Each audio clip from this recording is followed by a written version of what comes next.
Greetings, everyone, and welcome to the Digital Defense Ecosystem Podcast, where we explore the global security landscape and examine Finnish companies who bring solutions to global security problems. My name is Valtteri Vuorisalo, and I'm the Professor of Practice for National Security and Security Policy at Tampere University. Today, we will be talking about command and control and the maintenance of command and control. Joining me in the discussion are General Jarkko Karsikas, the Deputy Commander and Chief of Staff for NATO Communication and Information Systems Group, and Mr. Janne Tarvainen, the CEO of Millog. General Karsikas, you're the first NATO general. Congratulations once more. How does it feel? The classical Finnish question. Thank you. Still, it feels good. Not that being first would be kind of being the one, but definitely being the first general, that was great honor. Absolutely. And of course, the reception also in the NATO side was exceptionally good. Wow. That is super important. Also tells you something about the organization. But how has the adaptation to the NATO command structure been? Any surprises?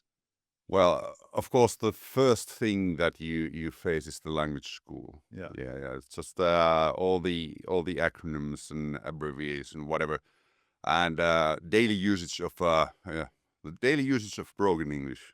So more or less, we have like 24 nations in my headquarters. So 24 different type of English that you hear on daily basis, and at the same time, you have to be kind of quite capable of expressing yourself for all that audience, so that as little as possible, people would misunderstand what you mean. Yeah, I can imagine. Anything that you had to unlearn from a commanding or leadership perspective?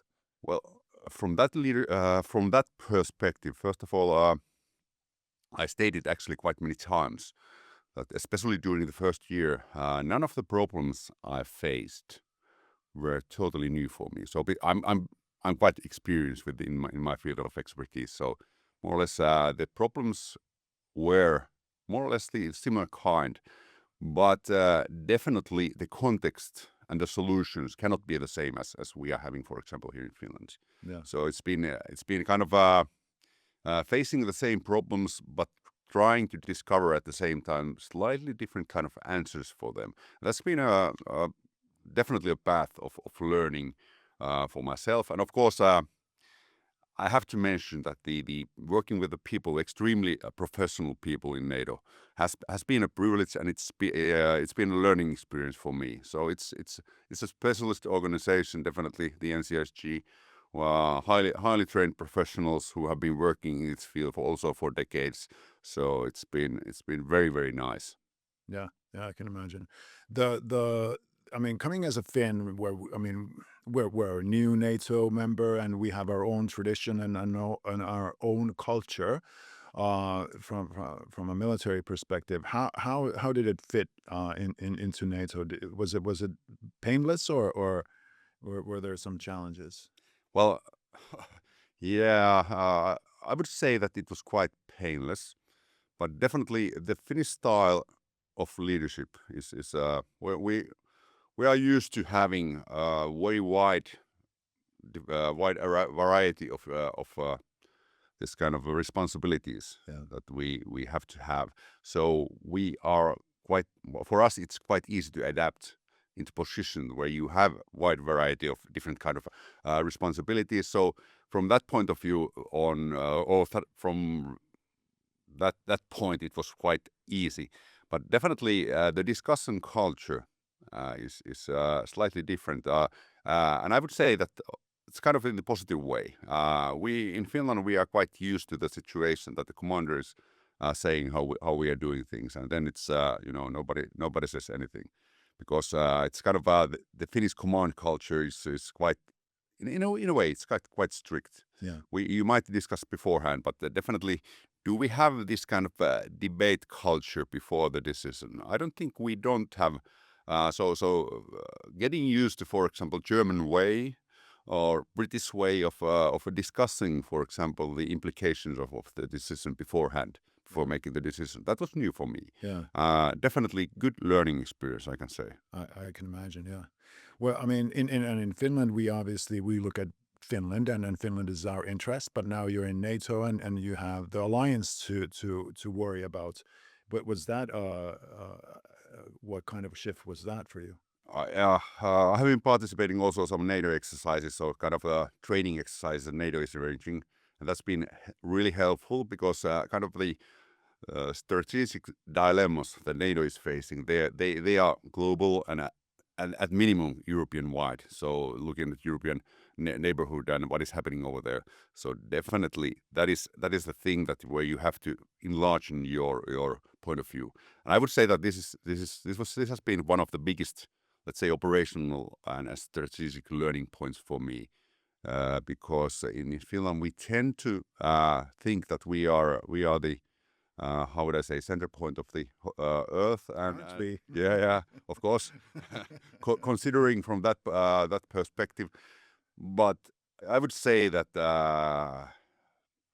considering things from European perspective, taking into account American and Canadian and the other side of Atlantic has been very it's raises a lot of different kind of views to things. And of course, we know the political situation. I'm not gonna comment on that too much, but definitely the political situation hasn't been easy during this last a bit over a year. Yeah, yeah. I mean, you're the first general in NATO, and Finns are new to NATO. So I must imagine that a lot of people ask you a lot of questions, like how is it in NATO, and how to gain influence, and who should I talk to when I have this type of issue. What is the learning that you would convey to the public about how to gain influence within the alliance? Yeah, actually, one German colonel actually told this story before I ever went to NATO, and I think it's so true that if you put NATO in a paper, it's so complex that nobody can understand how it works, and that's so true. But the funny thing is, it's actually when you still that it's impossible that this kind of organization would work well. In practical, in real world, it works, and it's the people who make it work, and especially the kind of the in relations in between people, the trust in between people. You have to know, you have to have your network by which you can make the organization work, because the organization itself is really complex. Yeah. And it takes some time to get used to that, and really learning to know how are things progressing. Luckily in my organization I had very experienced people, like my lawyer. He's been NATO for 25 years, so he knows practically everything. Yeah. Everything that you need to know.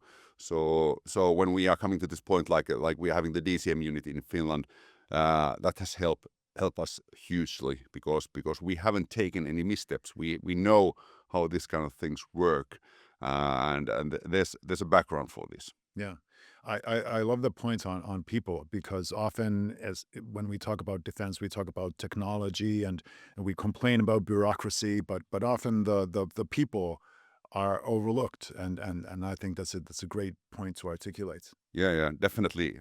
I totally agree with you, and it's the will of the people, and definitely I have seen that. So I'm really trusting my own organization, how they are doing business. That's we are doing best we can for European defense and for NATO's defense. Yeah, yeah. But speaking of complexity, let's talk about multi-domain operations. Yeah. It's the buzzword of the day. Yeah. What does it actually mean from a command and control perspective? How would you explain it to a 5-year-old or my mother? I may not be the best person to kind of explain it, but first of all, just a little bit background. So MDO is as you said, is a buzzword. It's developing all the time. So kind of the understanding is, of course, there's official definitions. I'm not good at official definitions, but how I can see it is actually that we are combining all the domains of all the domains of battle into working together more and more. So meaning that, for example, even though I'm working mostly with the CIS, I have the cyber with me. Electromagnetic operations is now combined, but it's not only combining the kind of the domains of the battle or the battle space, but it's also combining the domains of organizations. So kind of a civilian society, industry, then official organization, NGOs, and whatever you can think of to this one battle space, and having them participate or actually being part of your goals. Yeah. Well, that's a huge and very ambitious vision. Yeah, it really is. I mean, considering the technological requirements for that, but then the organizational and procedural requirements, And I guess they're often overlooked. yeah, they are, and definitely, is the world ready for this yet? Yeah. I wouldn't say that it's ready for this. Yeah. So it's kind of it's a vision at the same Yeah. time. Yeah. So it's a way to which we are moving, but everybody knows kind of that that it's not, nobody knows what the MDO of 2040s will look like. It's kind of it's a path that we have taken. Each step will take us forward, but really kind of it's taking one step at a time, then maybe doing some corrections and noticing some things that you have to take into account. At this very beginning, it's just combining all the domains of battle more tightly together, Yeah. so that you can analyze the things, because you want to achieve effects and much more effectively. And we have seen, of course, the experiences with Ukraine have affected quite a lot also to this multi-domain battle. But yeah, definitely there's a lot of things to do. Yeah. Also, Ukraine is one thing that you could discuss very, very long time. But Yeah. what are the lessons learned, really? The only thing that I would like to say is that we definitely don't want to do that kind of warfare here in Finland. Yeah. Yeah. Well, Yeah. safe to say. But often, I mean, okay, multi-domain operations is a buzzword. Yeah. Data and artificial intelligence is a buzzword. Data is, of course, critical for AI, but the data interoperability is one huge thing behind the whole MDO concept. And we often talk about in defense, we talk about technology, you know, sensor this and drone that, and but less, there's less talk about data and its quality. Does that concern you, or how would you comment on the importance of data interoperability? Well, actually, maybe I would say that that's one of the key points of the discussion at the moment. So we know already. NATO is working a lot with the data. We have there's maybe a smart system coming into play in NATO, etc., etc. So there's many things around the data.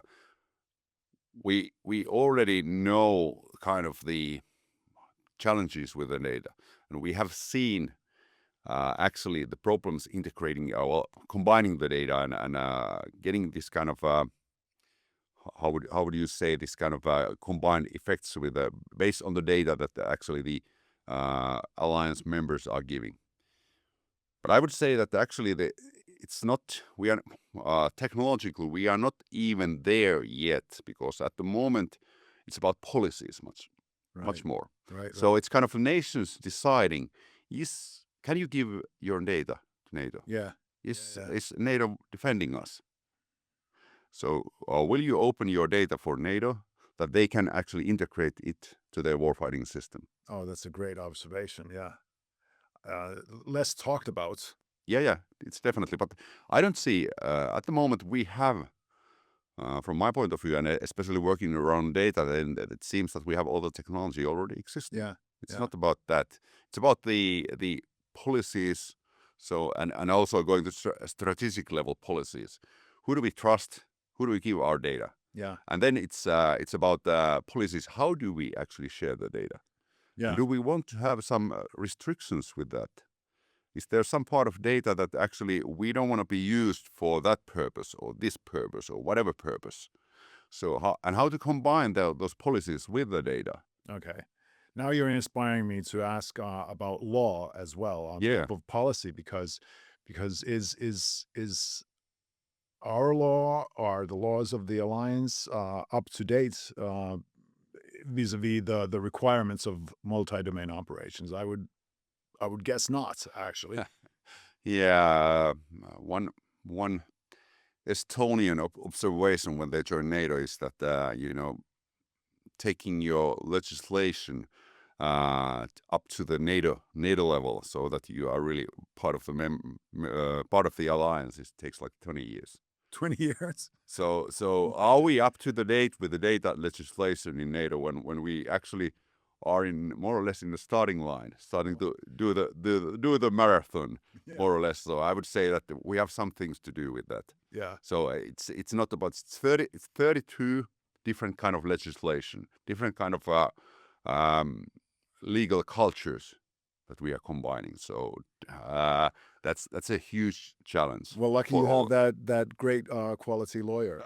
Yeah, yeah. That comes in handy. Actually, it's quite handy because NATO is not NATO doesn't have its own legislation, so we are working above the law. Well, of course not. Yeah. Well, I see what you mean. I see what you mean.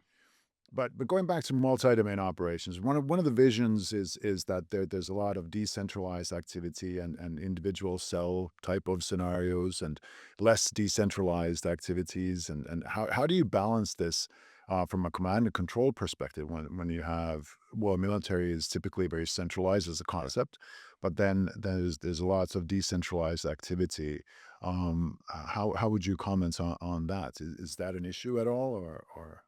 Well, it's a challenge, and definitely also knowing that kind of the adaptive and progressive militaries, they have been working with these kind of concepts even a little bit, but NATO isn't.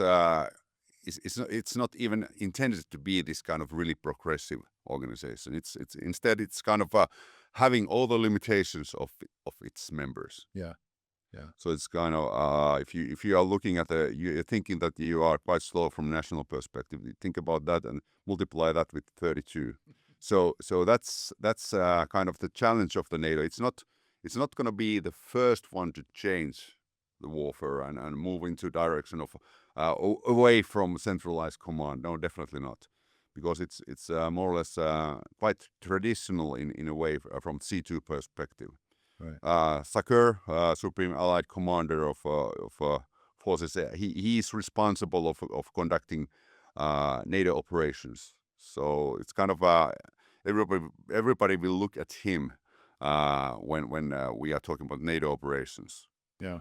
He's the face of the NATO operations. Absolutely.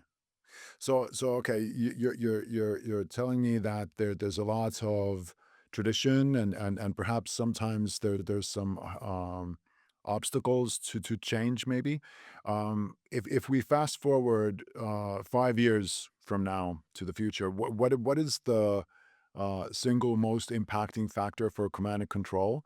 What will shape NATO's command and control the most in that period or in the near future?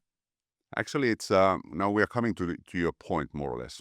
It's a resilience. Right. So how to achieve resilience and also kind of a you know that of course one of the experiences from Ukraine is that you have to disperse your command and control. Yeah. It's not possible to have it one place. It won't survive because the battlefield is totally transparent and we have seen how far drones can already hit at the moment. So think about future, how far they can hit them then. So just to survive, you have to have resilience. You have to have this dispersibility of C2, which actually brings us to your first question about do we have that kind of model where we are dispersing and giving authorities to the lower levels. Maybe not today, but that's a clear requirement. And for 5 years from now, I'm pretty much 100% sure that we have to have that kind of structures. Otherwise we are not survivable in the battlefield. Yeah. One very physical and very impactful uh, decentralizing task that NATO has done is the latest activities in Riihimäki, also, where we have the deployable deployable communication and information systems module. Is that the correct? Well, that's exactly the correct Okay. buzzword for Yeah, that. yeah. DCM. Yeah. But so Riihimäki is on the NATO's map now, in a way that it hasn't been before. How important is that for Finland, and how important is it for NATO? I have to maybe start answering this a little bit from the NATO. What NATO actually is? Well, quite often you can see the titles in the newspapers stating NATO this, NATO that. Well, actually, just to be certain, it's not necessarily NATO, and most of the time it's not NATO. It's nations, Right. because NATO is nations. NATO is command structure for more or less. It's C2 structure to actually to be in charge of the operations of the NATO nations together. So it's a C2 structure, and the capabilities, they belong to the nations. Right. So if I'm thinking about C2 itself from Sakur's point of view, for him to be enabled to command and control the battle, he needs the forces to actually help him to do that, especially if you are thinking about Article 5 situation, so collective defense. So he needs his forces to be enabled to command his troops, and more or less for this purpose, it's extremely important that we are actually sharing this burden and having that kind of capabilities also in Finland. So I'm considering that being in very nucleus of the NATO. Why NATO is actually existing. It's a C2 structure for the nations, more or less. Right. So this is a very strategic capability. Yeah, And it is. it is certainly not only, well, it is symbolic also, but it's not only symbolic, but it is very concrete and important. Um, Yeah. Understood correctly. Yeah. You understand correctly. The capability itself is strategic, but the unit itself is actually it's working in very practical level. Right. It's tactical actions that it's doing. It's participating in NATO operations, supporting exercises. It's preparing for Article 5, etc. So it's very practical work in a sense. Right. But the impact is definitely, you have to look at that from strategic perspective to understand what is the kind of the Right. importance of the things. But you're saying that it is up and running. It's not there just for show, but it's actually it is utilized in day-to-day things.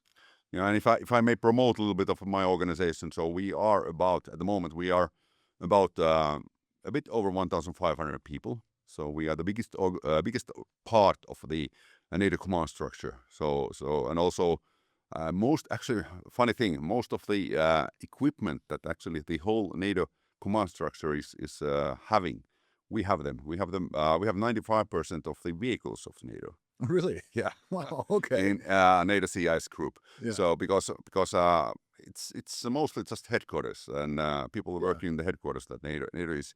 So we are it's kind of a real organization that is conducting operations and working in all the NATO operations.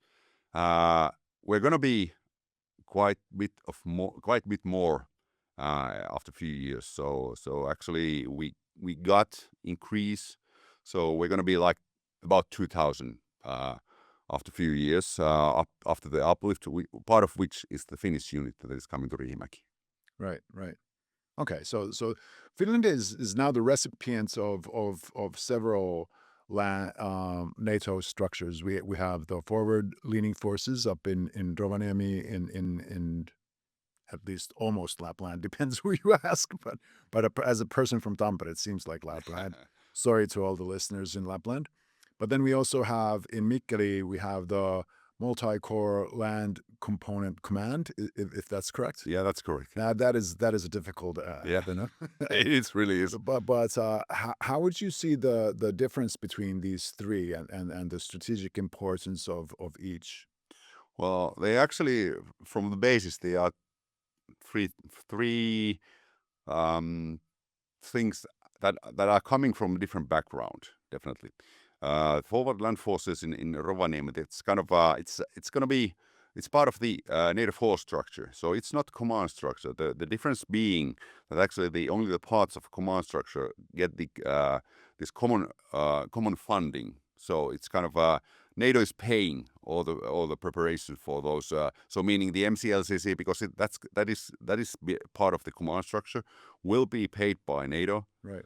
Also, the DCM in Riihimäki will be paid by NATO, but the forward land forces, which actually Sweden is the framework nation of that, that's going to be MOU organization, so memorandum of understanding.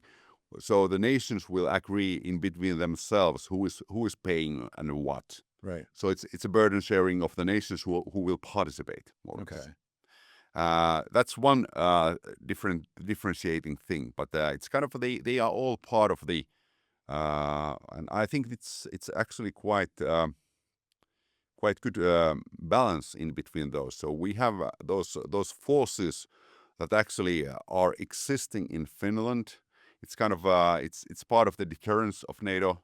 So they are forming, and also it's investment from all of those nations that they are willing to defend Finland. Also, everyone who participates. Yeah. The MCLCC is the part that will actually plan the battle in this area where we belong. So we're talking about mostly about the joint operations area in Norfolk, so northwest part of which we are. So the MCLCC is kind of part of planning the battle, how the battle is fought here, and preparing for different kind of scenarios.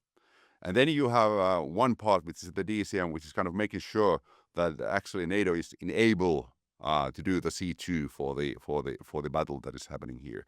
So it's from my point of view, it's kind of three different parts of the whole structure that we are now having in Finland, and that's in strategic sense. I think it's forming quite good balance in between.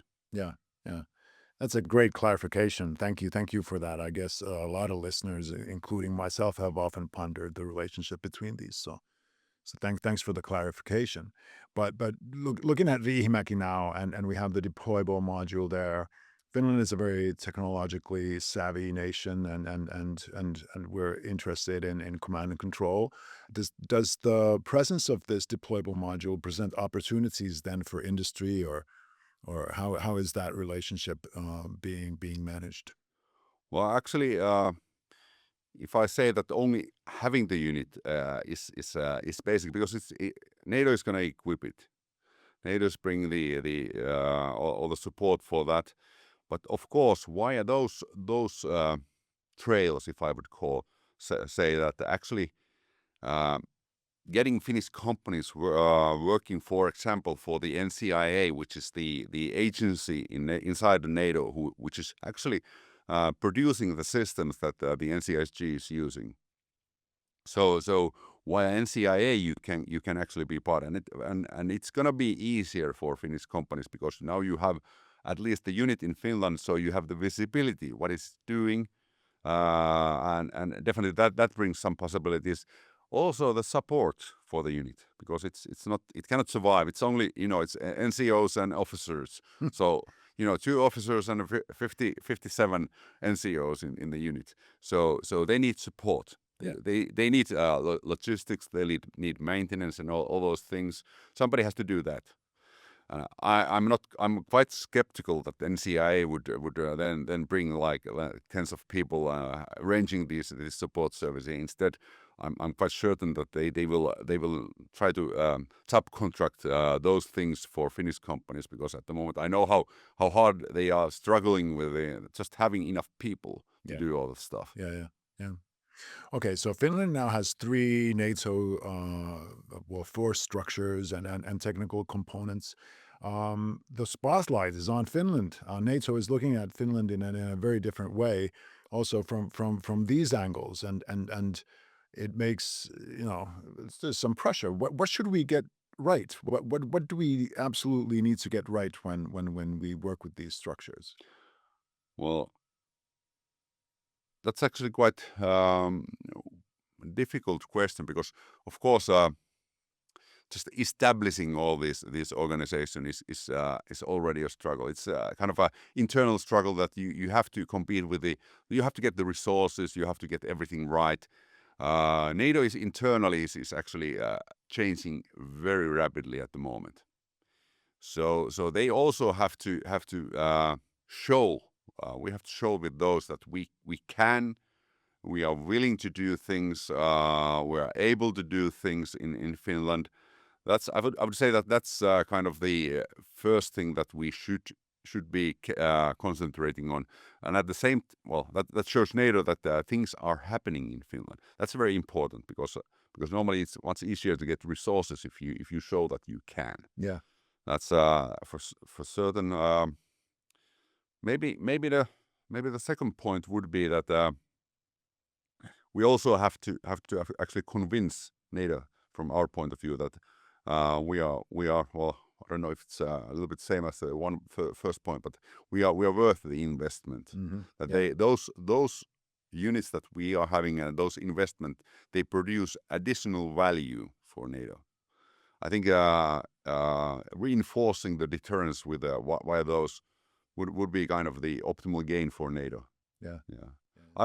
I'm not totally sure that if this answers your No, question. it does. But, yeah. It does. No, it and I think it nicely highlights the fact that there's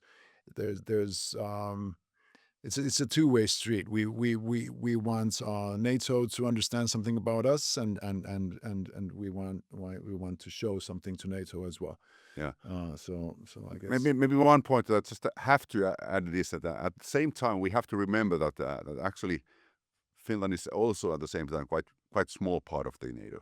So if you look at the our size, we are something like 0.7% of the NATO. Well, yeah. So still the center of the world. Oh, still the center of the world. So just at the same time, I think one special feature of Finns that they've been at the same time humble, but really showing that you can attitude. That's one of our strengths, and I think in a way we have to. That's a feature that I would like us to keep also in the future. Same. So just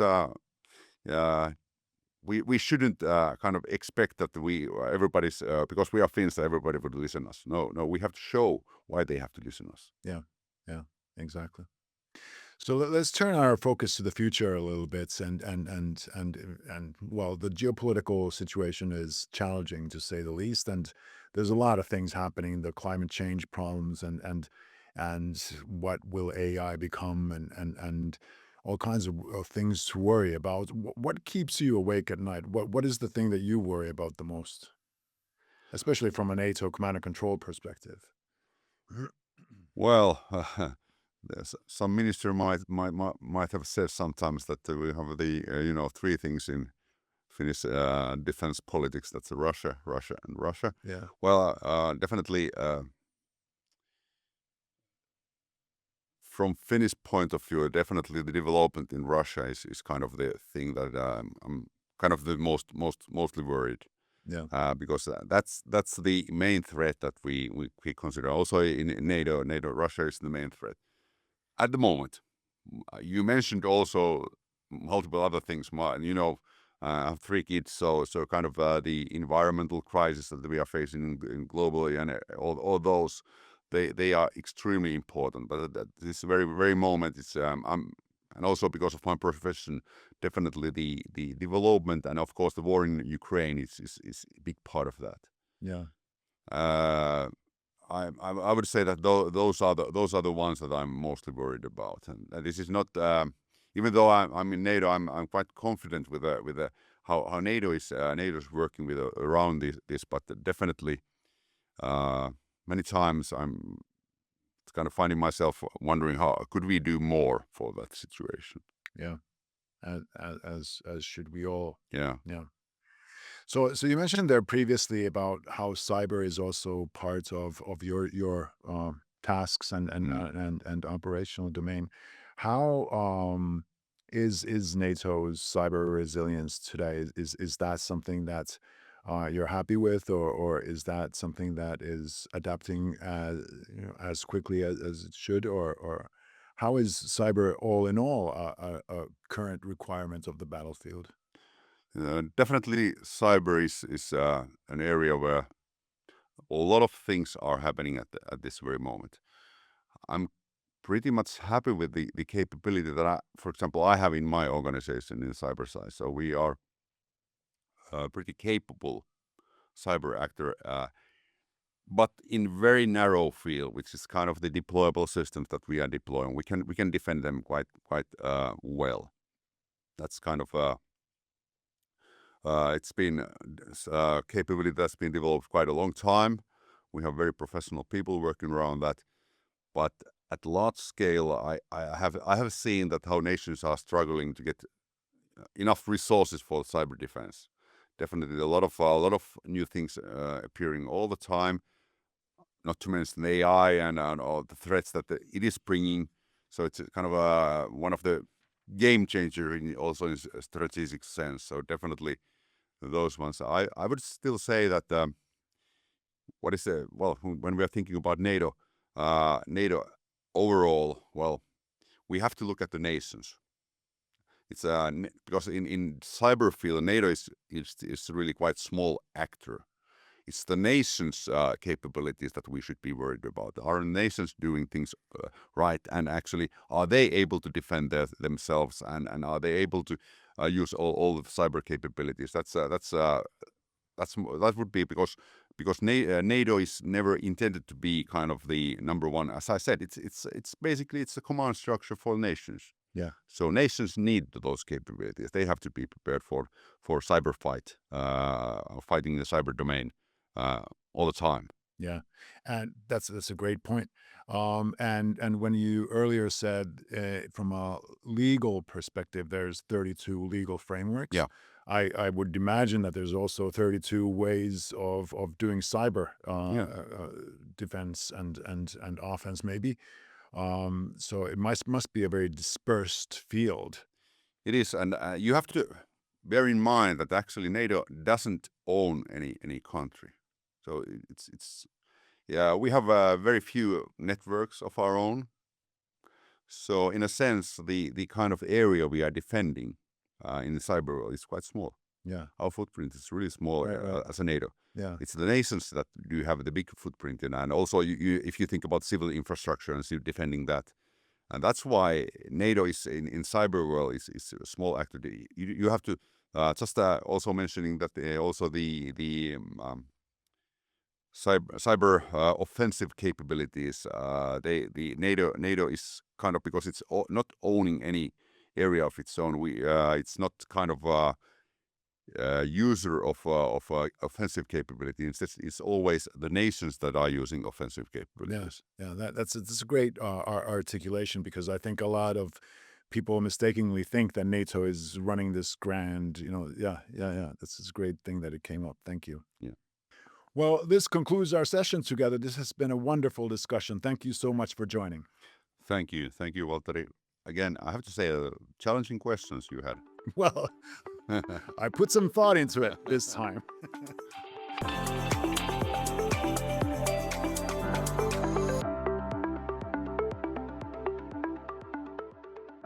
Janne, welcome to the show. Thank you.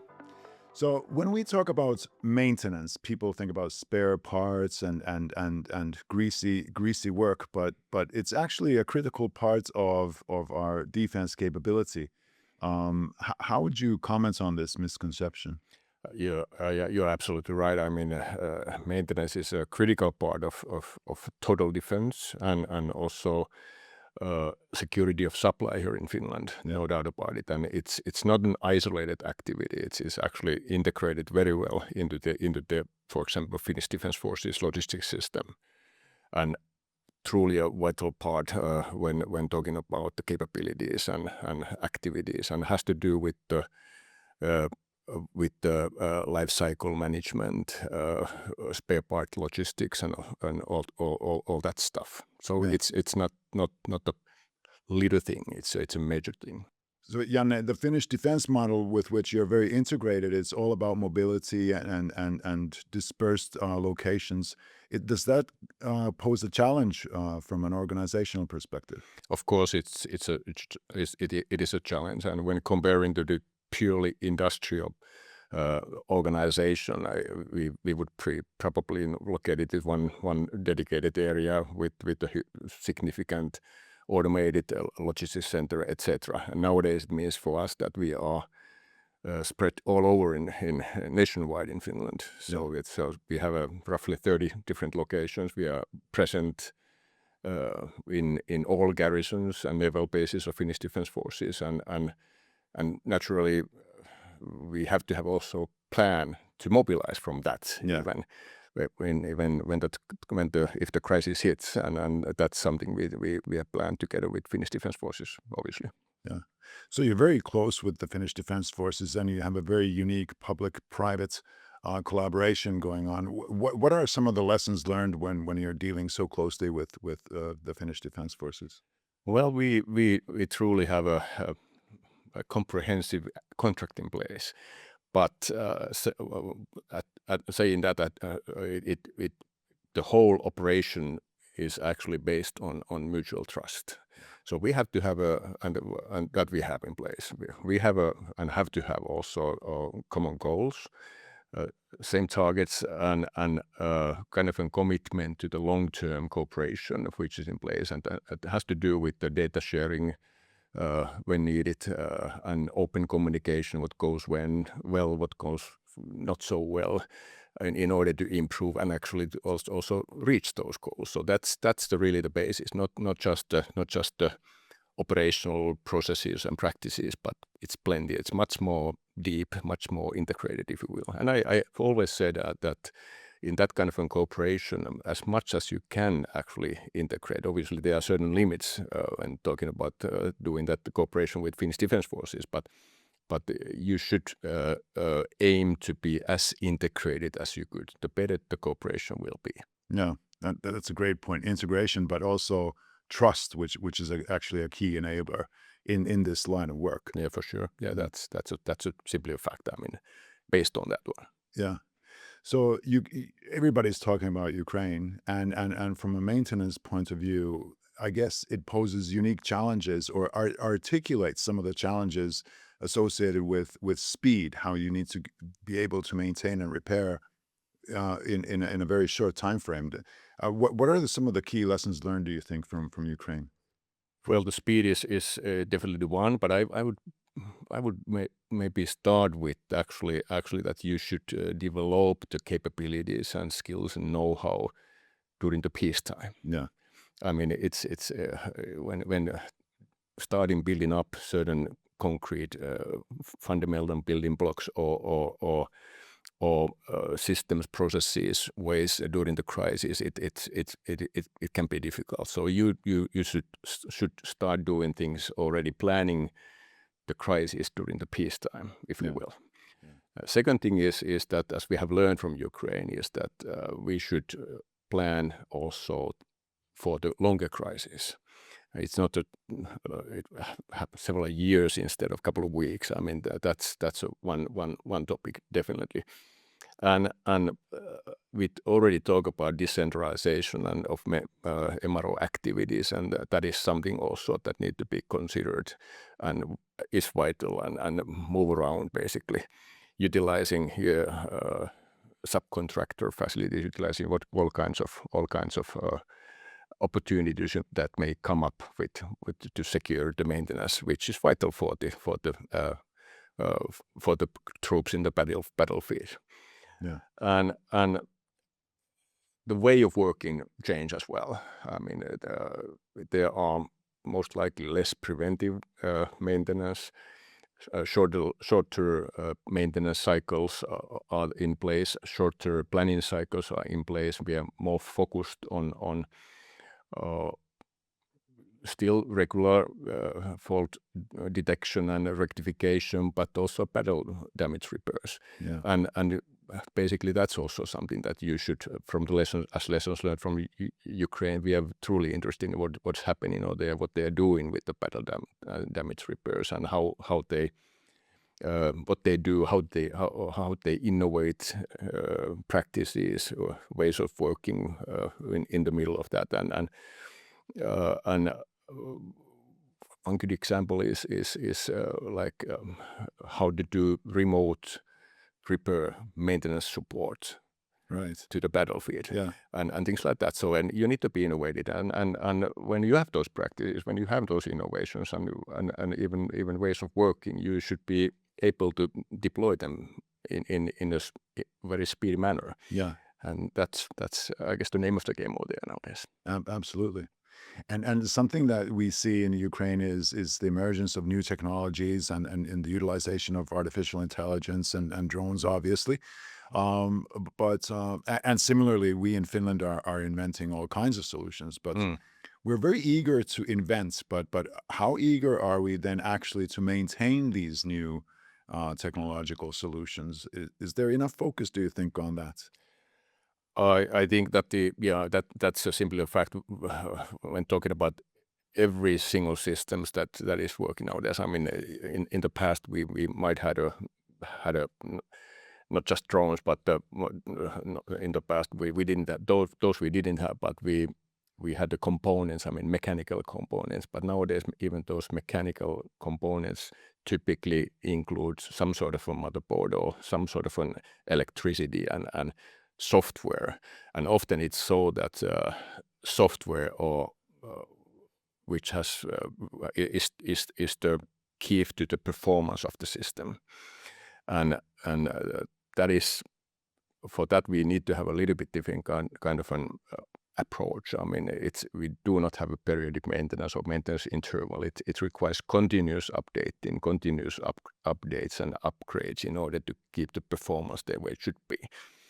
And for sure, I mean the speed of the development, as we have seen in Ukraine with the new battlefield products like drones and counter drone activities and those, and so it's a battle between the development as well. Yeah. And you need to take into account also in maintenance area that, so keeping them credible, let's put it that way, in the battlefield by doing the rapid updates and short cycle improvements that are experienced, or the requirement has raised from the battlefield, and you need to match basically to the demand accordingly.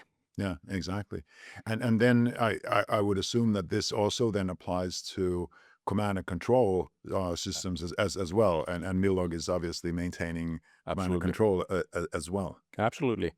Yeah, that is exactly the same. And when comparing the traditional fiction, it's, as like I mentioned, it used to be more periodic, based on thresholds or intervals and things like that. So the name of the game has changed significantly. Continuous updates, continuous upgrades, support. And software logistics is really the key, meaning distribution, installation, administration of the software, where the key, where the performance is actually, and that needs to be up and running well in order to be successful on the battlefield. Yeah. Millog is obviously very present in Riihimäki as well, where NATO is deploying its deployed SIS module. Does that require big modifications from your perspective now that this capability has arrived? Well, that module, obviously, they have a lot of different kinds of capabilities, and they need to be updated, and they require maintenance, and I mean infrastructure, equipment, even hardware. I mean, that requires a skilled personnel, skilled competencies and services to support everyday operations.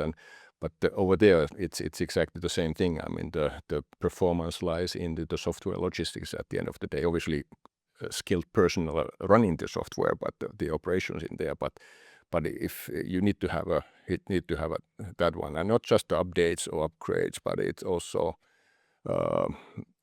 continuous support when you have a fault or defect in place. You need to troubleshoot that one and then eventually rectify the issue. So that's the way it works, and it's not.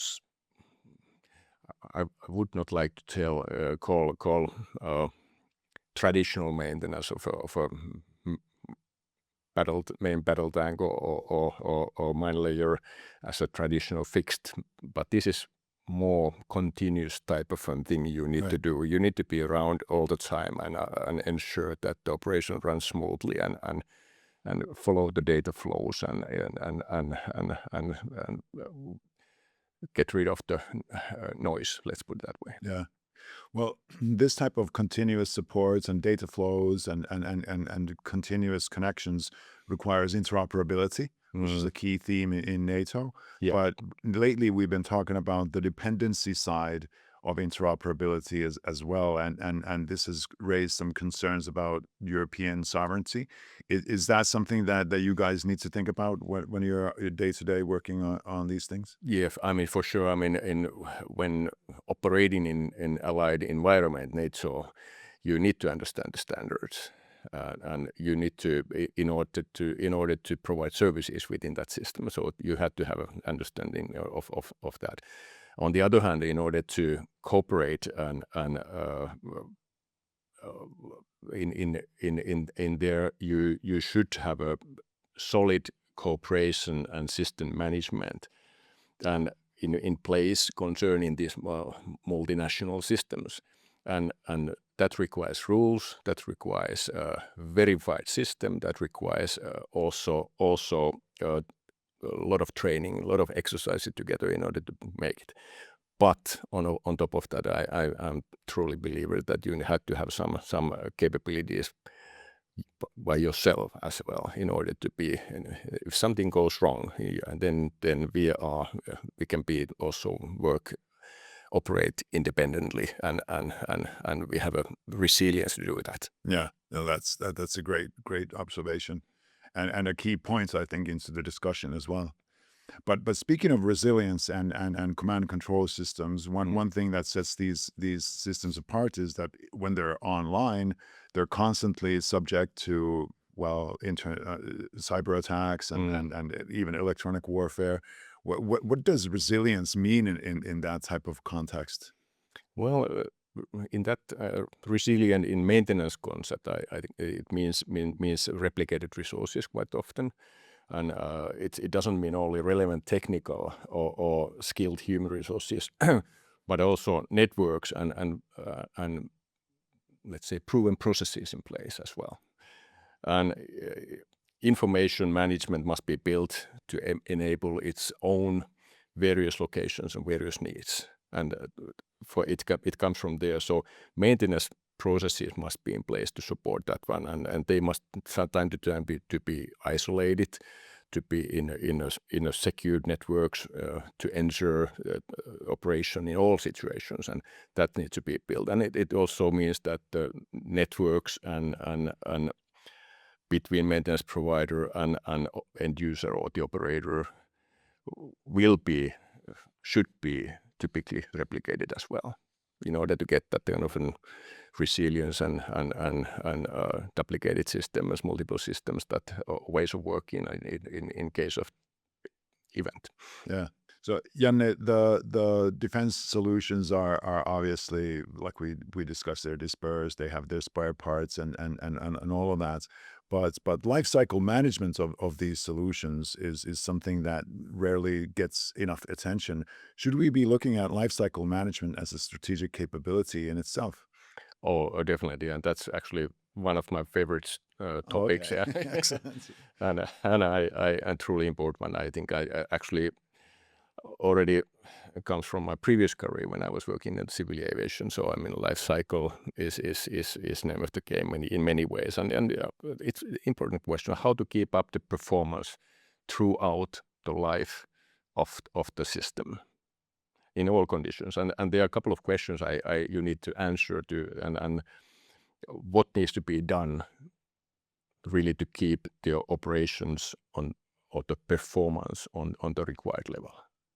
Yeah. And obviously what is required, that's need to be determined. And then how to ensure needed human and technical capabilities and skills and competencies to do that. You have to have the tools basically and resources. Additionally, you need to take into account also to look at the environment, how it's developing, how the technical development is taking steps forward, and how to analyze. You need to analyze what kind of an impact that might have been into the existing systems, and what you can learn from there and what you can adopt from there. You may have even things that in front of you that OEM support is lacking, or no spare parts available anymore from the OEM. Supply chain. Yeah, exactly. And nowadays, especially important is to understand the software logistics and understand the importance of system integration, and that's increasing heavily as we know. And those are the questions actually where we are working in daily basis, and it's not so easy to find always the right answers, but there are let's say small building blocks where you can take, like you need to analyze upgradability of the system, modularity of the system, the maintainability. Things you may consider when talking about life cycle support. I mean, should you be able to have a 3D support to print out the spare parts and spare units for the system if you out of the support? That has to do obviously during the peacetime with the IP rights, but all kinds of things that might answer to those questions actually. Yeah. So speaking of supply chains, are you facing difficulties currently with supply chains now that we are facing all kinds of volatility in the international system, geopolitical, technological, all kinds? Is that something that you struggle with day to day on? Yeah, I would not say that we truly struggle with that, but we definitely seen longer lead times. Yeah. And we know that there are certain limitations with the sources. Let's put it that way. Yeah. Yeah. Might be a country, might be a company, and that has obviously an impact also. We need to take into account when planning the processes and planning the activities as well. And one key thing is really to ensure that you have a sufficient stock in place, and that is also something that should be analyzed, and hopefully making decisions with the data, leading with the knowledge. Yeah. Well, I mean, you got to have stock and you got to have some reserves. But speaking of data, then what about the more electronic capabilities or the more cyber capabilities that we have? How do we maintain stock in that case? Is there special processes for that, special people for that? So, well, I think that the spare parts are truly, I mean, basically extremely important. When talking about mechanical units, or when talking about let's say C2 or C4I units or whatever, they may look like a little bit different. I mean, instead of having a component on the shelf, you might need to have a source code. Yeah. Or you might have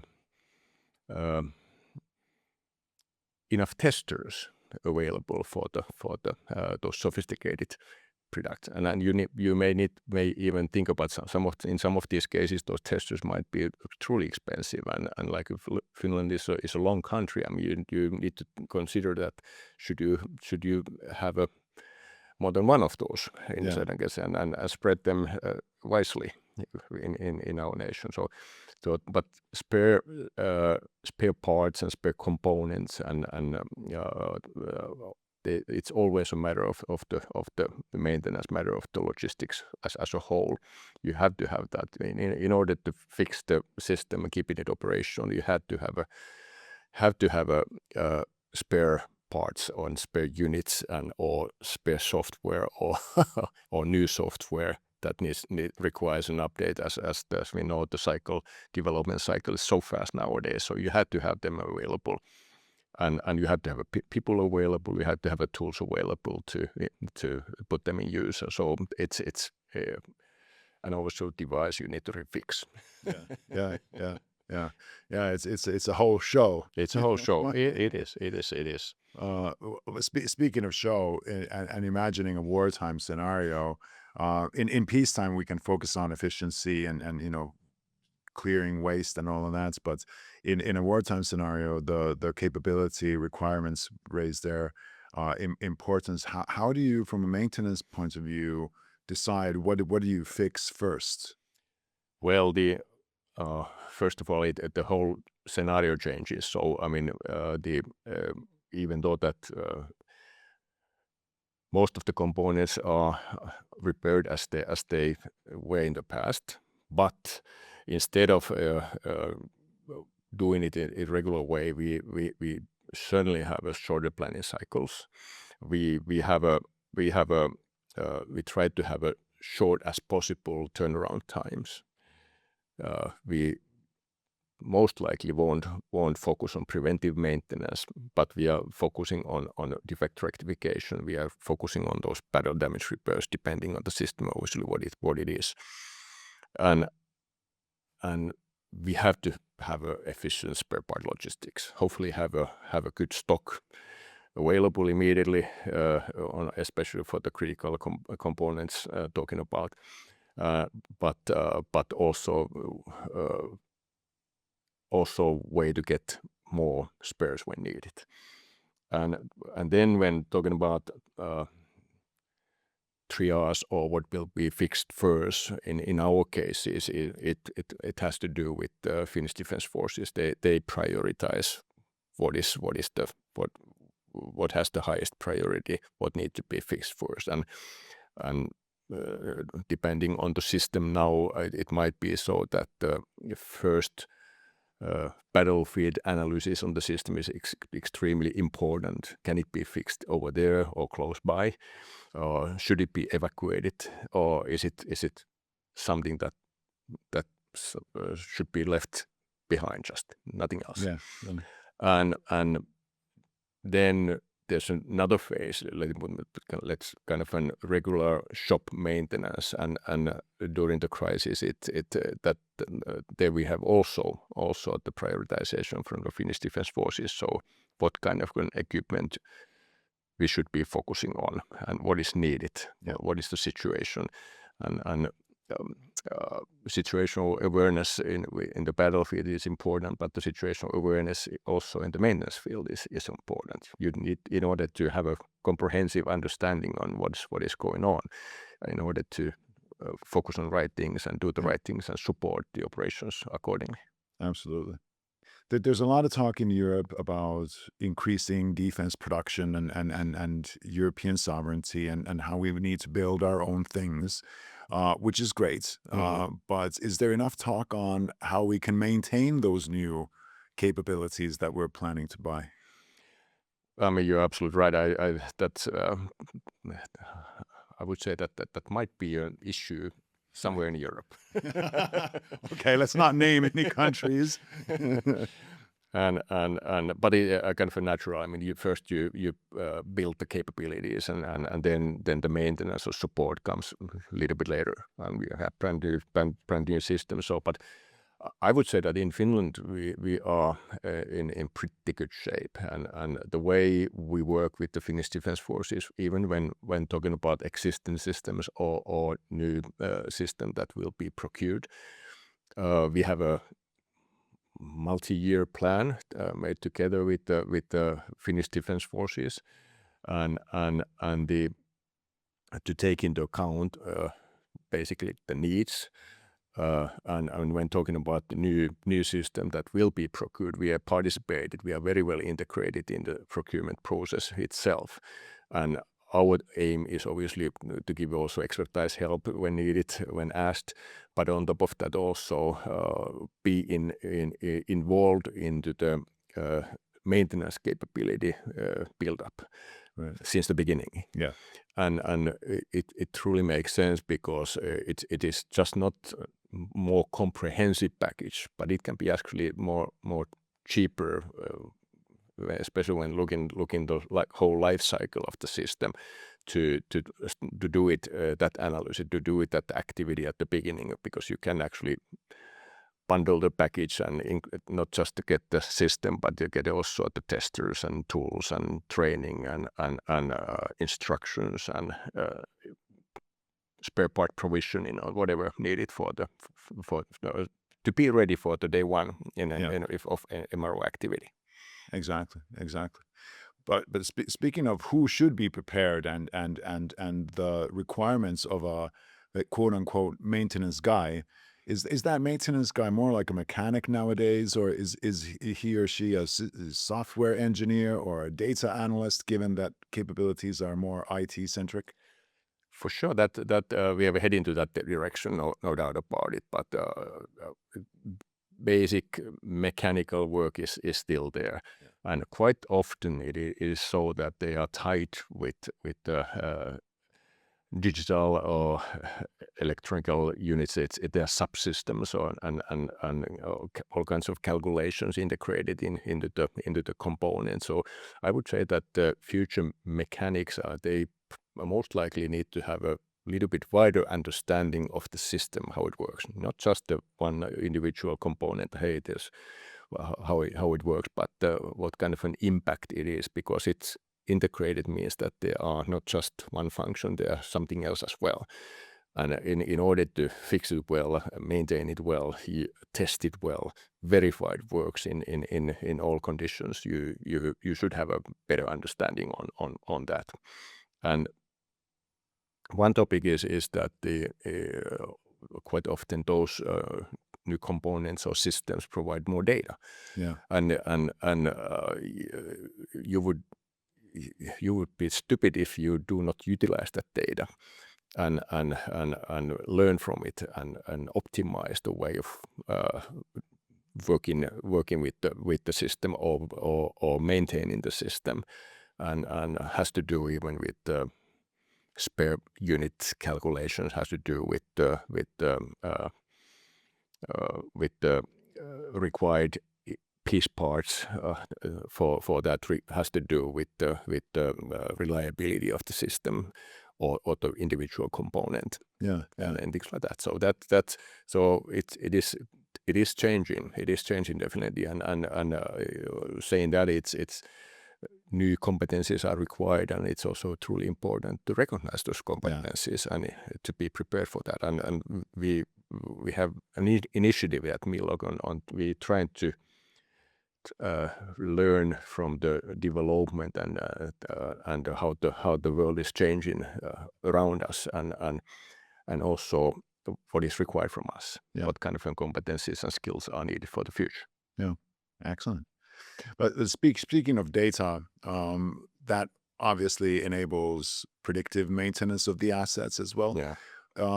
In this geopolitical climate, is that a risk in your mind at all, given that you have a centralized base of various data flows? I think that it's an opportunity rather than risk. Right. More, at least. It obviously it is a risk as well. No doubt about it. But it's an opportunity, and it is developing. That area is developing rapidly. There's more data available from all conditions, from all domains, and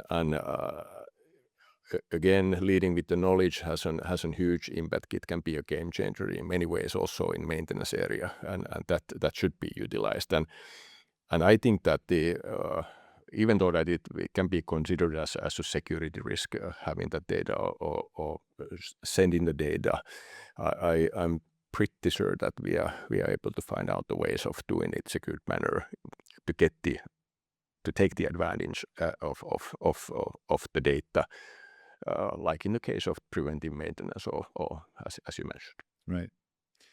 You mentioned earlier that you have a background in aviation and now working with defense. Are there some lessons learned from the aviation world that are very applicable in defense, or how has that journey been for you? Obviously, I think that if I had worked in the forest industry, there would be probably some lessons learned from there as well.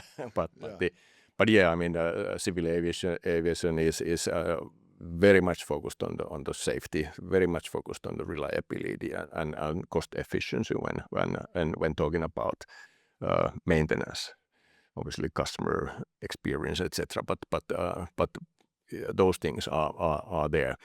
And I think that and we could learn in military maintenance from military MRO. We could learn from there, taking a couple of steps deeper.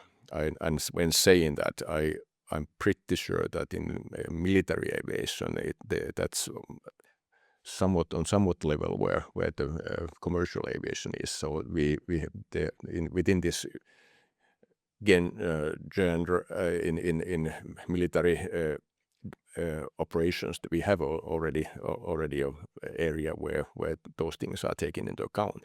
But we're saying that it's better data gathering, better analysis on the data, how the component reliabilities can be utilized, what we can use learn from the repairs and repair analysis, what kind of defects were rectified, what kind of how it could be used to optimize maintenance programs, how we can calculate better the need for the spare parts, spare units, components, what system support really truly look like. And so couple of steps deeper into that direction. I think that we are on the way, and actually we have a strategic initiative at Millock that has to do with the leading with knowledge. I mean, data analysis, analyzing data, and AI is one of the tools, and we are building the way forward with that one as well. Right. So ready for the future. Hopefully. Speaking of the future and looking at 2035 or 2040, which surprisingly is very, very soon, actually. What will defense maintenance look like in that era? Yeah, that's a good question. I mean, if I had a crystal ball, I would tell you, but it seems that the world is developing so rapidly that yes. and not always in a good way. But I think that the one topic is we should be ready for the long-lasting crisis, and that's not the good development that we have seen, but what it is that we need to do, and then we know that software and software logistics, data networks will be the focus area, and like C2 or even C5 iStar, the whole thing basically is probably the fastest development areas of that, and when you have a good situational awareness, good understanding on the battlefield and maintenance, you work better. Yeah, and you make better decisions, and it's in the past I was running Finland's operations control center, and there were even some PhD thesis made on that, and the simple outcome is basically such that when you have a good data, good quality data available, when it's in a format you can read, and when it's updated, you make the best decisions. not really a rocket science, but that's the way it goes, and that has to do with the systems as well, and softwares and data. Those things are moving ahead, and obviously we have seen the development with the drones. We have seen development with counter drone topics, and that is something that will bring a completely new era to us as well to work with. And I mean, and not. I think that it's not just a military, but it's a we need to protect the infrastructure like we've seen in Ukraine. I mean, all facilities, energy, or whatever is required, or hospitals or whatever, you need to protect them, and or if something goes wrong, I mean, you need to fix them. You need the protection over there, and so on. So that area will grow rapidly, and we need to be part of that development and understand it, and develop the maintenance capabilities as well. Yeah. So basically, be prepared. Yeah, exactly. Readiness. Millog's basic product is actually readiness. Perfect. Janne, unfortunately, this concludes our time together. I want to thank you for taking your time to talk with us. Thank you very much. It was my pleasure. Super insightful. And thank you to the audiences as well. This has been a Digital Defense Ecosystem podcast where we explore the global security landscape and examine Finnish companies who bring security solutions to these problems. Join us in our next episode.